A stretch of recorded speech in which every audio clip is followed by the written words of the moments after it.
The Wheat School on RealAgriculture.com is brought to you by CNMC, Syngenta Canada, and the Alberta Wheat Commission. Peter Johnson at Wheat Pete, RealAgriculture.com, and oh my gosh, what a year 2019 has been. So on the heavy clay soils, the Niagara Peninsula, down into Essex County, unfortunately, a bunch of acres, it just kept raining. Nothing planted. So now all the questions are starting to come in. What do we do with those acres? Can we go to wheat in the fall of 2019? Because if we can, we're gonna plant her early, baby. You plant early wheat. Big yields for 2020. That's exactly what I want. But lots of questions coming in around, so it was wheat in the fall of 2018, actually got written off by Agricor. We sprayed it out. Can I plant in 2019, the fall of 2019? That's sort of like wheat back to back. And what about disease issues? What about take-all? What about fusarium?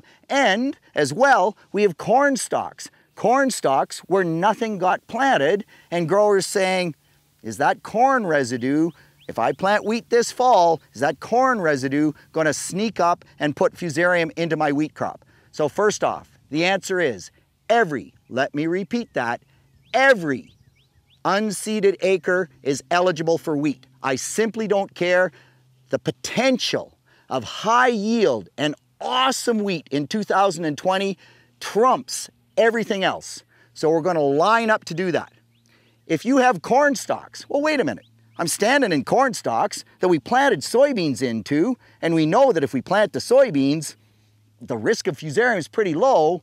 Why should this be any different?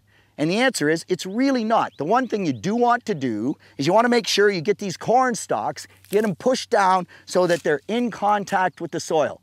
Best way to do that, plant a cover crop.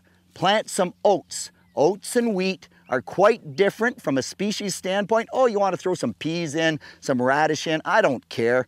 But oats tends to be the base. Few oats, get a little root growth in there. You know, the rains have pounded the daylights out of that soil. She's tight. In fact, a lot of growers are telling me that the soil just isn't drying out. Even though they haven't had rain for a week, it's a crust this thick and just absolute goop underneath. Just mud, call it whatever you will, potting clay. Well, that's because the rainstorms just kept pounding it, and we've beaten the structure out of that. Plant a cover crop. The oats will help open that up, give you some root structure back in. Just burn the oats off 2 weeks before you plant that wheat crop. Growers sometimes say, is there enough time? Well, in the fall, I need 6 weeks. 6 weeks between when I plant the cover crop and when the fall cold weather stops it growing. Well, that's when there's really cool temperatures. Man, we're talking about 30-degree temperatures, so 6 weeks is plenty. It's the beginning of July. We have probably 8 weeks. We're in golden shape. You have lots of time to get lots of organic matter produced and help that soil out. Make sure the corn stalks are down. So what about, by the way, make sure the corn stalks are down, then it's no different than as if you planted the soybeans. So it's a normal crop rotation. But what about where I had wheat there last year and I either burnt it off, or maybe I didn't even get it burned off till the first week of July? Isn't that like wheat on wheat? And take-all is a big risk. So the answer is yeah, it's closer than I would like from a wheat rotation standpoint. And the risks are take-all, as well as eye spots, so the root rot diseases, and also some of the viral diseases. So spindle streak mosaic, wheat streak mosaic, and you get a lot of wheat close together, cephalosporium stripe maybe.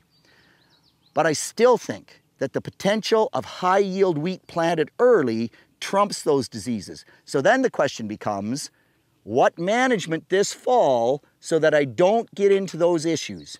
And there's 3 things you got to do. The first thing you have to do is use well-treated seed. No, our seed treatments aren't 100%. They have seed treatments in the UK that are much better, but still they give suppression. Second thing you have to do, and you're going to shake your head at me at this, but don't plant ultra early. There's a brand new planting date map out on gocereals.ca.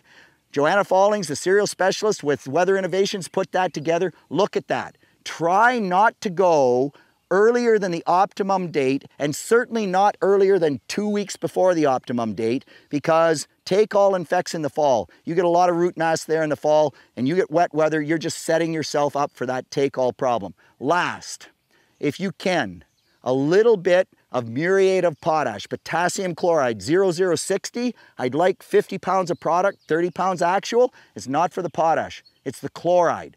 The chloride right with the seed, has to be right with the seed. Broadcast doesn't work. Again, just a little more suppression on that take-all. Not a lot we can do about the cephalosporin stripe, those other things, but come on. Good wheat, a good wheat field is just a glorious thing, and you have the opportunity, it's worth the risk. Peter Johnson at Wheat Pete, RealAgriculture.com. You got a chance, take it, grow great wheat.